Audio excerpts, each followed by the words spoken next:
Je bénis Dieu pour tout ce qu'il fait pour ses enfants qui restent fidèles à lui seul. Parce que si nous restons fidèles, si même les hommes peuvent nous distinguer, peuvent nous honorer, et Dieu, si nous restons fidèles, sa parole nous dit qu'au ciel, nous serons couronnés. Donc ce soir, je suis tellement content et je bénis Dieu pour tout ce qui s'est passé. Et je prie Dieu que Dieu me donne encore la force à continuer à chanter et évangéliser surtout. Parce que ce que le monde devient, tant que l'homme ne tourne pas vers son Créateur, il sera réellement malheureux. Oui, sa parole nous dit dans Psaume 34, verset 6, il dit quand on tourne le regard vers lui, lui qui, l'Éternel, notre Créateur, on est rayonnant de joie et nos visages ne se couvrent pas de honte. John Migan n'est rien. J'ai commencé à fumer la drogue à l'âge de 12 ans. 12 ans. Parce que Jésus a dit dans Jean chapitre 10, verset 10, il dit le voleur, Satan ne vient que dérober, égorger, détruire. Satan vient pour voler nos enfants. Il les pousse dans la drogue, les filles dans la prostitution, n'importe qui, détruit même les foyers. Mais Jésus, il est venu pour nous donner la vie en abondance et la vie. J'ai rencontré Jésus en 1984. Il était champion de l'adultère, masturbation, drogue, l'alcool. Il jouait dans les boîtes de nuit depuis 1968.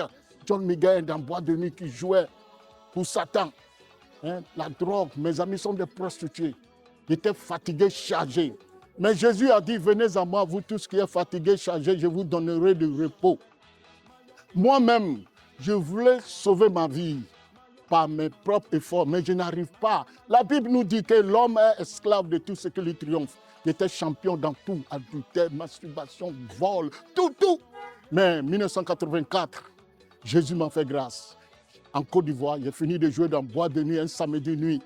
Et je suis sorti de boîte de nuit et j'ai vu un groupe chrétien qui est en train de évangéliser. Ils sont fait veiller samedi nuit jusqu'au dimanche matin à 7h. Moi aussi, j'ai joué dans le cabaret, boîte de nuit du diable, le samedi nuit jusqu'à le lendemain matin. En partant à la maison avec un prostitué, j'ai vu ce groupe chrétien qui chantait « J'irai dans un monde dur et froid, sans savoir que par l'amour pour moi, Jésus s'était donné sur la croix. À Golgotha, c'est là que mes fardeaux sont tombés, c'est là que Jésus m'a tout donné, le pardon, la paix, la liberté. À Golgotha. » Mes larmes commençaient à couler et la prostituée qui était avec moi, elle dit « Bébé, pourquoi tu pleures, bébé ?» J'ai dit, bébé, laisse-moi pleurer. Mon âme a besoin de son Créateur. L'histoire de bébé, là, vous croyez que c'est maintenant? C'est depuis longtemps.